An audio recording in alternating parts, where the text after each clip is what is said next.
even if you can say, oh, well, Arizona's close, and so therefore, Pennsylvania is also going to be close because they're in different regions, they're different parts of the country, they generally care about different things, it's a much looser association. Within a region, very often you can tell. So based on that, I've decided to break up the country into those regions, and now I'm going to go through them one by one. So the first region, we'll go at it this generally geographically. The first region that I want to go into is the Northeast. Now, again, as you can see from this map over here, I put it in the colors of the 2004 election. I'm going to use generally blue for the Democrats, a Democrat win, and red for a Republican win.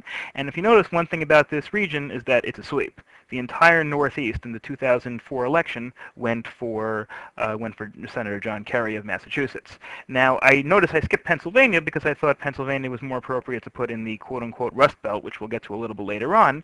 But if you include from Maine and you go all the way down to D.C. and you include all the states that are contiguous, every single one of them voted for the Democrat in both elections. Actually, except for New Hampshire. New Hampshire voted for Bush in 2000, but all of these states voted for Kerry in 2004.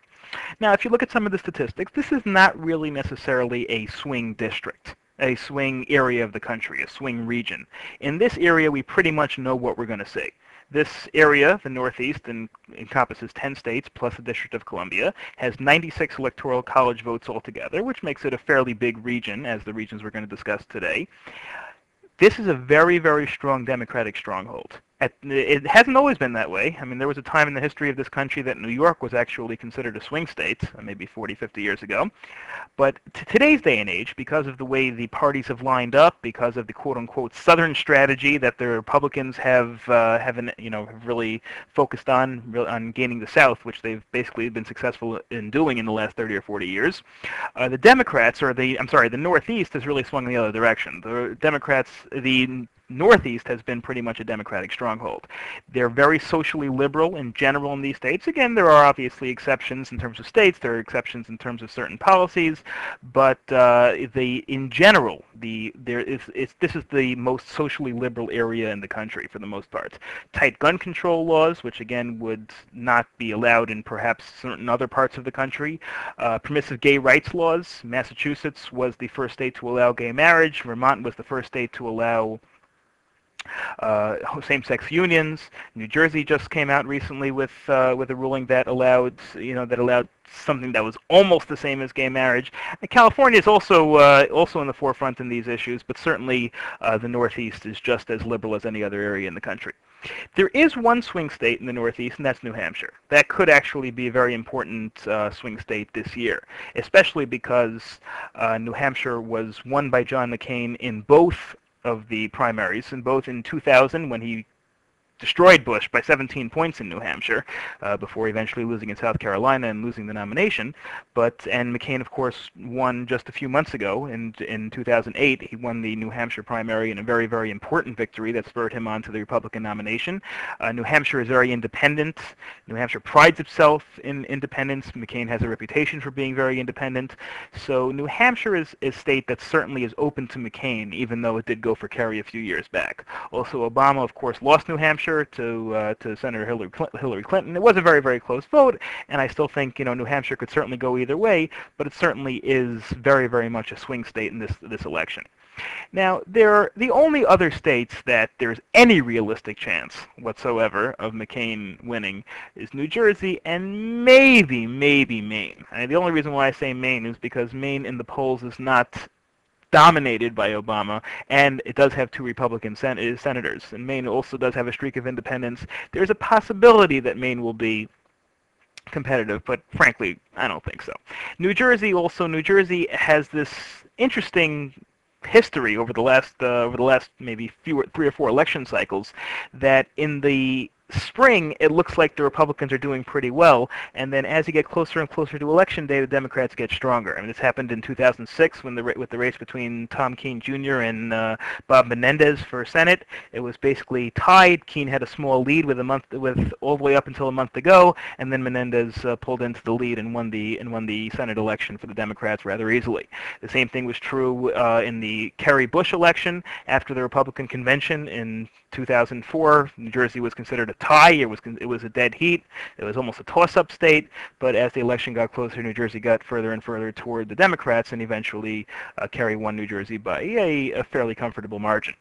So what I think you're going to see in the Northeast, again, no huge surprises over here, especially in a year like this, where in another year, perhaps McCain would be a little bit more competitive in states like New Jersey and Maine, but with the animosity that exists in liberal areas of the country against the current administration and the Republican Party in general, I don't think that you're going to get a McCain victory in any states in the Northeast, save perhaps for New Hampshire. So my outlook is Obama's likely to sweep the region, or all but New Hampshire.